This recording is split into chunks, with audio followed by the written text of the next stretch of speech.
A scatter plot is a graphical display for the quantitative to quantitative relationship where the explanatory variable is in the horizontal axis and the response variable is in the vertical axis. Each of the dots or the points represent an ordered pair. There is a response observation associated with a explanatory variable or observation. If there are 5 ordered pairs, then we would end up with 5 points. When describing the scatter plot, we would look for the overall pattern and any deviation from the pattern. For the overall pattern, we look at the direction, the form, or the strength. For direction, whether it is upward positive relationship or downward negative relationship, or maybe neither positive nor negative. For the form, we look at whether it is linear or approximately linear or not a linear or curvilinear or non-linear.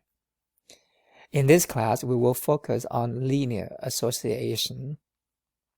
For the strength, if the points are closely wrapped or close to the line or the curve, then we would say that the relationship is strong. If the points are not close to the curve or the line, then we would say that the relationship is weak. If there is any point that doesn't seem to belong to the rest of the group, then we would say that it is a possible outlier. We don't know for sure, but possibly it is an outlier. We need to investigate it further. Let's describe this scatter plot.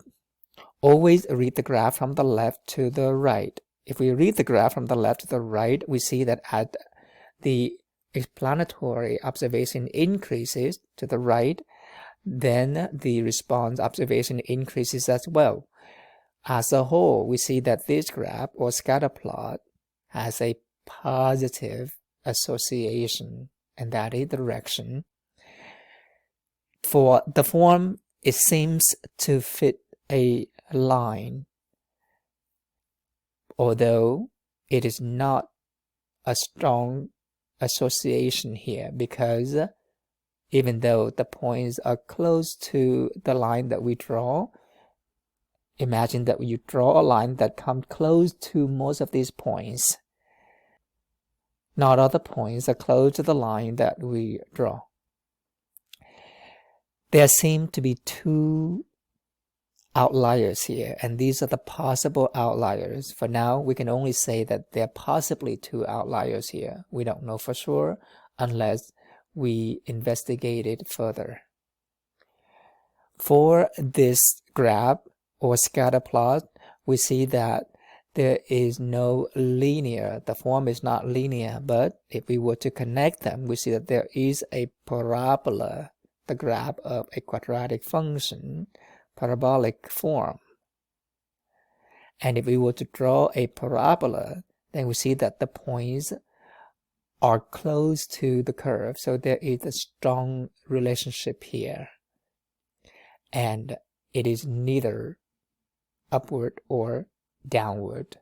For direction, it can be upward only or downward only or neither. So in this case, it is neither. We can construct the scatter plot by hand, or we can use Desmo.com to construct a scatter plot if we have the data. For example, let's just say that we want to see the relationship between the woman's cholesterol and their body mass index. There are several observations here. Each of the BMI is associated with the cholesterol for the same individual, in this case for the same woman. To use Desmo to construct the scatter plot, we just simply copy the 2 columns. Desmos will use the first column as the explanatory variable and the second column as the quantitative response variable. Both of these are quantitative. We copy the two columns, we go to Desmo, start the graph, and then we simply paste it. Desmo will automatically generate the scatter plot for us. How do we describe this? We see that there is a positive association. It can be linear but weak, and there is a possible outlier.